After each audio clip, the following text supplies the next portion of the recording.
Hi, welcome to the YouTube channel Little Biologist. This is Mr. Naseem here. आज हम cell biology में use होने वाली एक और अहम और इम्पोर्टेंट टेक्निक सेंट्रीफ्यूगेशन के बारे में बात करने वाले हैं। किसके बारे में? सेंट्रीफ्यूगेशन के बारे में। सेंट्रीफ्यूगेशन क्या है? सेंट्रीफ्यूगेशन की मीनिंग्स पहले जानते हैं कि ये असल में है क्या। सेंट्रीफ्यूगेशन के बारे में लिखा है means separate the components of cell. Centrifugation एक टेक्निक है। इस टेक्निक के ज़रिए से हम सेल के जो कंपोनेंट्स हैं, सेल की जो ऑर्गेनेल्स हैं, उसको हम सेपरेट करते हैं, अलग करते हैं, जुदा करते हैं। तो डेफिनेशन की तरफ आते हैं। डेफिनेशन में क्या लिखा है? It is a technique which is used to separate the different components of cell including its organelles for detail study. Student, centrifugation जो है ये एक टेक्निक है जो कि सेल बायोलॉजी में यूज़ होता है। इस टेक्निक के ज़रिए से हम सेल के मुख्तलिफ कंपोनेंट्स, सेल के मुख्तलिफ ऑर्गेनेल्स को एक दूसरे से सेपरेट करते हैं ताकि हम सेल की ऑर्गेनेल्स की क्या करें, सही तरह मुताला करें, उसके बारे में इंफॉर्मेशन हासिल करें। यहाँ भी क्या लिखा है स्टूडेंट? एक क्वेश्चन है, व्हाई वी परफॉर्म सेंट्रीफ्यूगेशन। अब ये किसी की जहन में ये क्वेश्चन एराइज हो सकता है कि हम सेंट्रीफ्यूगेशन क्यों करते हैं, क्या ज़रूरत है कि हम जो है सेल की कंपोनेंट्स को एक दूसरे से सेपरेट करते हैं।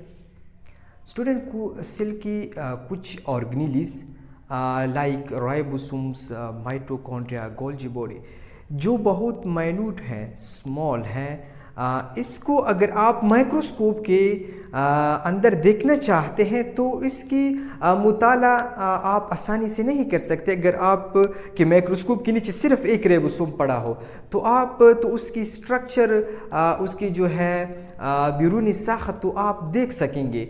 लेकिन अगर आप चाहते हैं कि मैं इसकी डिटेल मुताला करूं, डिटेल के साथ उसकी स्टडी करूं, उसकी जो है फंक्शन, उसकी रोल और उसकी कंपोजिशन के बारे में पढ़ो, तो आप लोग पेयर स्टूडेंट तब तक नहीं पढ़ सकते जब तक आपके साथ बहुत सारे राइबोसोम, बहुत सारे गोल्जी बॉडी या माइटोकॉन्ड्रिया जिसके बारे में आप स्टडी करते हो वो अवेलेबल ना हो, तो तब तक आप उसकी डिटेल स्टडी नहीं कर सकते।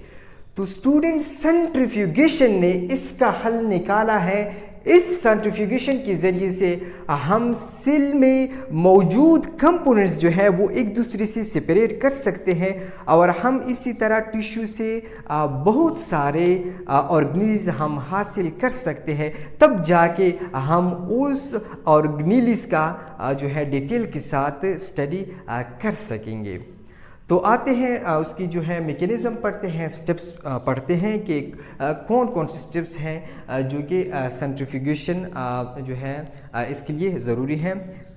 तो आते हैं स्टेप्स की तरफ। Steps of centrifugation. How many steps of centrifugation? There are 3 main steps of centrifugation. The first one is extraction. First step जो है वो क्या है? एक्सट्रैक्शन है। एक्सट्रैक्शन के बारे में लिखा है, first of all we have need to take tissue from either animals, उसकी स्किन से हम लिख सकते हैं, और प्लांट्स, पार्ट ऑफ लीफ, उससे भी हम लिख सकते हैं, which consist of many cells. कहते हैं एक्सट्रैक्शन जो है ये पहला स्टेप है सेंट्रीफ्यूगेशन का। इस स्टेप में हम एनिमल्स या प्लांट से टिश्यू लेते हैं। टिश्यू क्या होता है? अ ग्रुप ऑफ सेल, एक टिश्यू लेते हैं। ये टिश्यू हम एनिमल्स की स्किन से भी ले सकते हैं और साथ प्लांट्स की जो लीफ है उससे भी आप ले सकते हैं। यहाँ पे आप लोग देख लें, ये क्या है? एक टेस्ट ट्यूब है। क्या है स्टूडेंट? एक टेस्ट ट्यूब है। इसमें जो है मैंने एक टिश्यू एनिमल या प्लांट से लिया है जो कि यहाँ पे मौजूद है। ठीक है, यहाँ पे क्या है? मौजूद है। ये एक टिश्यू है जो कि प्लांट या एनिमल से मैंने लिया है, जो कि एक टेस्ट ट्यूब के अंदर मैंने रखा है। ठीक है, अच्छा जी। इसके बाद आते हैं स्टूडेंट नेक्स्ट स्टेप की तरफ। सेंट्रीफ्यूगेशन का जो नेक्स्ट स्टेप है वो है होमोजेनाइजेशन। होमोजेनाइजेशन, इसमें क्या लिखा है स्टूडेंट? इसकी जो है कुछ स्टेप्स हैं, आप देख ले होमोजेनाइजेशन की। And such step we make the homogenate of a tissue. जो टिश्यू हमने एक्सट्रैक्शन में किस लिया था? एनिमल या प्लांट से लिया था।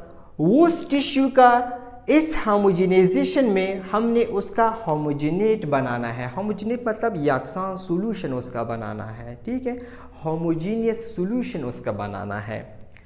सेकंड स्टेप पे क्या है? Tissue along with water placed a grinder.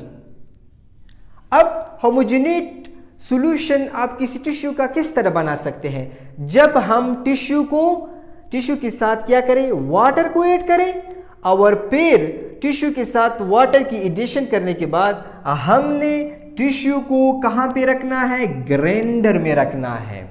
कहां पे रखना है स्टूडेंट? ग्राइंडर में रखना है।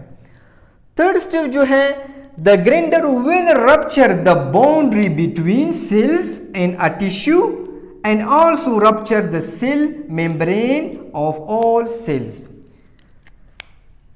टिश्यू में हम पढ़ते हैं कि सेल के दरमियान एक बाउंड्री होती है। टिश्यू सेल में ग्रुप ऑफ सेल होते हैं, फिर इन सेल के दरमियान क्या होती है? बाउंड्री होती है। फिर सेल का जो है अपना भी एक सेल मेम्ब्रेन होता है। जब भी हम टिश्यू को इस ग्राइंडर में रखते हैं तो ये ग्राइंडर क्या करते हैं? ये ग्राइंडर टिश्यू में मौजूद सेल के दरमियान बाउंड्रीज को रप्चर करेगा और इसके साथ साथ सेल पर जो अपना सेल मेम्ब्रेन है उसको भी रप्चर करेगा। ये कौन रप्चर करता है स्टूडेंट? ये ग्राइंडर रप्चर करता है। जब ये सब कुछ रप्चर करेगा सेल की सेल मेम्ब्रेन और सेल के दरमियान बाउंड्रीज, तो फिर क्या होता है? फिर होता यह है कि as a result the organelles of cell comes outside. इसके बाद टिश्यू में मौजूद जितनी भी सेल्स हैं, सब के सब सेल्स का जो ऑर्गेनेलिस है, उसमें जितनी भी ऑर्गेनेलिस है उस सब के सब बाहर आएंगे। उस सब के सब क्या होंगे? बाहर आएंगे।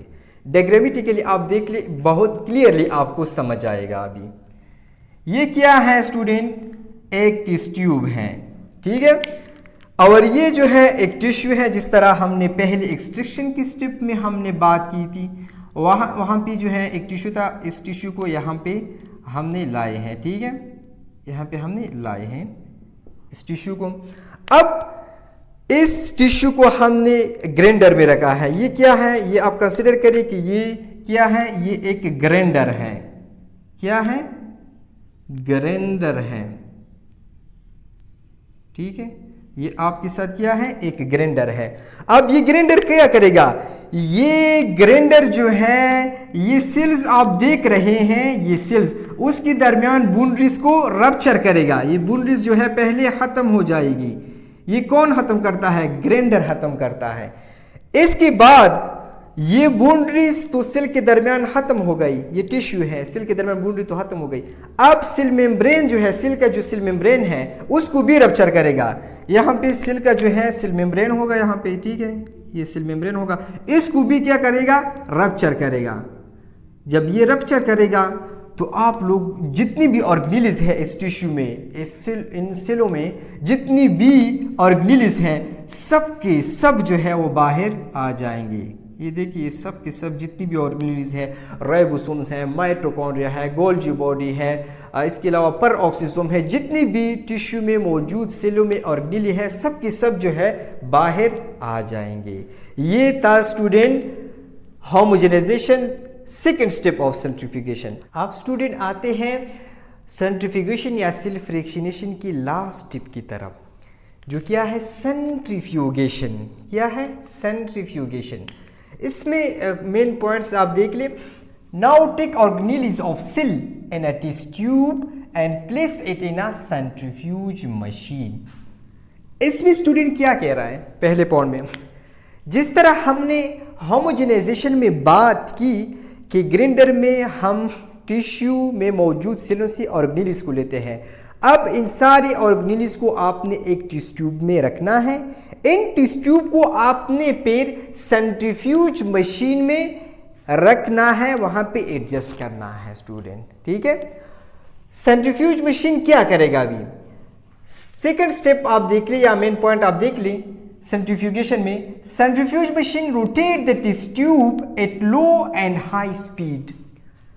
सेंट्रीफ्यूज मशीन जो है, अब जो टेस्ट ट्यूब आपने रखा है सेंट्रीफ्यूज मशीन में, जिसमें जो है ऑर्गेनेल्स है सेल की, अब सेंट्रीफ्यूज मशीन इस टेस्ट ट्यूब को घुमाएगा, रोटेट करेगा। उसको क्या करेगा, रोटेट करेगा, घुमाएगा।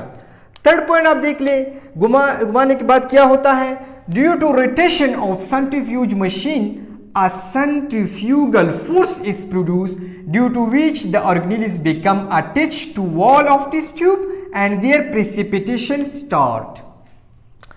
जब भी जो सेंट्रीफ्यूज मशीन होता है वो इस टेस्ट ट्यूब को घुमाएगा, इसकी वजह से एक फोर्स पैदा होता है। इस फोर्स का क्या नाम है स्टूडेंट, सेंट्रीफ्यूगल फोर्स। और इस सेंट्रीफ्यूगल फोर्स की वजह से जो ऑर्गेनेल्स है वो टेस्ट ट्यूब की जो वाल है, टेस्ट ट्यूब की जो वाल है उस वाल के साथ अटैच होते जाएंगे और इसी तरह वो आहिस्ता आहिस्ता नीचे बैठना स्टार्ट करेंगे ऑर्गेनेल्स। तो इस प्रोसेस के जरिए से ऑर्गेनेल्स जो है वो सेपरेट होना स्टार्ट हो जाएगा, उनका सेपरेट होना स्टार्ट हो जाएगा। ठीक है, तो यहाँ पे डायग्रामेटिकली आप देख ले, बिल्कुल क्लियर हो जाएगा अभी। ठीक है, बिल्कुल ध्यान रख, यहाँ पे इजी है। ये एक टेस्ट ट्यूब है, इस टेस्ट ट्यूब में मैंने ऑर्गेनेल्स लिए हैं, बहुत सारे ऑर्गेनेल्स जो है इस टेस्ट ट्यूब में मौजूद है। सेल के ribosomes, mitochondria, Golgi body, nucleus सब के सब जो है इसमें मौजूद है। अब इस टेस्ट ट्यूब को आपने एक मशीन में रखना है जिसका नाम है सेंट्रीफ्यूज मशीन। पहले आप सेंट्रीफ्यूज मशीन को कम स्पीड पर घुमाएंगे, कम स्पीड पर घुमाएंगे। इसके ज़रिए से जो हीवी आप कह सकते हैं, जो हीवी ऑर्गेनेल है वो नीचे बैठना स्टार्ट करेंगे। ठीक है, जब हम सेंट्रीफ्यूज मशीन को 500 रिवॉल्यूशन पर मिनट पर घुमाएंगे, कितने 500, आर मतलब रिवॉल्यूशन, पी मतलब पर, एम मतलब मिनट। जब हम सेंट्रीफ्यूज मशीन को 500 रिवॉल्यूशन पर मिनट पर घुमाएंगे तो इसमें कुछ ऑर्गेनेल्स नीचे बैठ जाएंगे। ठीक है, और एक नीचे वाला जो सरफेस है इसको हम प्लेट कहते हैं और जो ऊपर है वो सुपरनेटिन है। 500 रिवॉल्यूशन पर मिनट पर जो ऑर्गेनेल नीचे बैठते हैं वो कौन कौन से हैं, न्यूक्लियस है और साथ सेलुलर डिब्रिस यानी सेल वॉल के पार्ट्स हैं। ये सबसे पहले 500 रिवॉल्यूशन पर मिनट पर जब हम सेंट्रीफ्यूज मशीन को घुमाएंगे ये नीचे बैठना स्टार्ट करेंगे। ठीक है, ये हीवी ऑर्गेनेल है। इसके बाद अगर हम जो है सुपरनेटिन या इसको होमोजेनेट भी कह सकते हैं, जब हम इसमें मजीद ऑर्गेनेल को सेपरेट करना चाहते हैं, ठीक है, तो इस सुपरनेटेड वाले हिस्से को हम एक नए टेस्ट ट्यूब में ट्रांसफर करेंगे। ठीक है, अच्छा जी, तो ये अब नए टेस्ट ट्यूब में हमने सुपरनेटिन जो है इसको ट्रांसफर किया है। अब सेंट्रीफ्यूज मशीन को हम 1000 रिवॉल्यूशन पर मिनट पर घुमाएंगे। जब 1000 रिवॉल्यूशन पर मिनट पर सेंट्रीफ्यूज को घुमाएंगे तो इसके जरिए से कुछ ऑर्गेनेल नीचे बैठना स्टार्ट करेगा। और कौन कौन से ऑर्गेनेल्स हैं, माइटोकॉन्ड्रिया और क्लोरोप्लास्ट। ये जो है न्यूक्लियस और सेलुलर डिब्रिस से थोड़े क्या है, हल्के हैं। ये बाद में यानी 1000 रिवॉल्यूशन पर मिनट पर नीचे बैठना स्टार्ट करेंगे। ठीक है, अब जो है इस हिस्से को हम पेलेट कहते हैं और ऊपर वाले हिस्से को हम सुपरनेटिन कहते हैं। अब अगर कोई माइटोकॉन्ड्रिया क्लोरोप्लास्ट की स्टडी करना चाहता है तो वो आसानी से यहाँ से ले सकते हैं।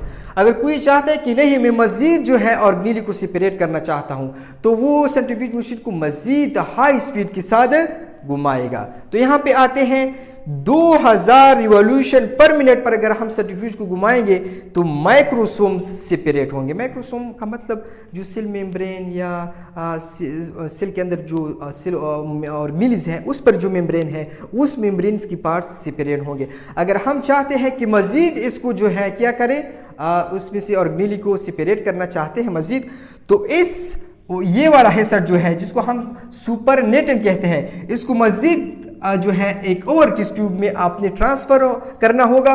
जब ट्रांसफ़र करें तो उसके बाद हम जो सेंट्रीफ्यूज मशीन है इसको मज़ीद स्पीड के साथ घुमाएंगे। मतलब लेट्स सपोज 3000 रिवॉल्यूशन पर मिनट, ये हम सपोजिशन लेते हैं 500,000, ठीक है। तो 3000 रिवॉल्यूशन पर मिनट पर हम जब सेंट्रीफ्यूज मशीन को घुमाएंगे तो इसके ज़रिए से राइबोसोम जो कि बहुत टीनी माइन्यूट स्मॉल जो है ऑर्गेनेली है ये भी सेपरेट हो जाएगा। तो स्टूडेंट सेंट्रीफ्यूगेशन में इसके बारे में हमने बात की, सेंट्रीफ्यूगेशन के बारे में कि इसके ज़रिए से हम क्या करते हैं, ऑर्गेनेल्स को सेपरेट करते हैं। तो इसके ज़रिए से जब हम ऑर्गेनेल को सेपरेट कर सके, बहुत सारे ऑर्गेनेल हमारे पास आ जाते हैं, तो हम आसानी से फिर उसका जो है मुताला कर सकते हैं, उसके बारे में हम इंफॉर्मेशन हासिल कर सकते हैं, उसकी स्ट्रक्चर, उसकी शेप, उसकी जो है रूल्स, इसकी कंपोजिशन, सब इंफॉर्मेशन जो है हम आसानी से हासिल कर सकते हैं जब हम क्या करें, जब हम उसको जो है सेपरेट करें, सिल्क ऑर्गेनेल को सेपरेट करें और बहुत सारे ऑर्गेनेल हमें मिल जाए। अब यहाँ पे बहुत सारे ऑर्गेनेल जो है राइबोसोम, माइटोकॉन्ड्रिया हमें मिलते हैं। तो स्टूडेंट उम्मीद है ये टॉपिक आपको बिल्कुल क्लियर में समझ में जो है क्लियरली आ चुका होगा।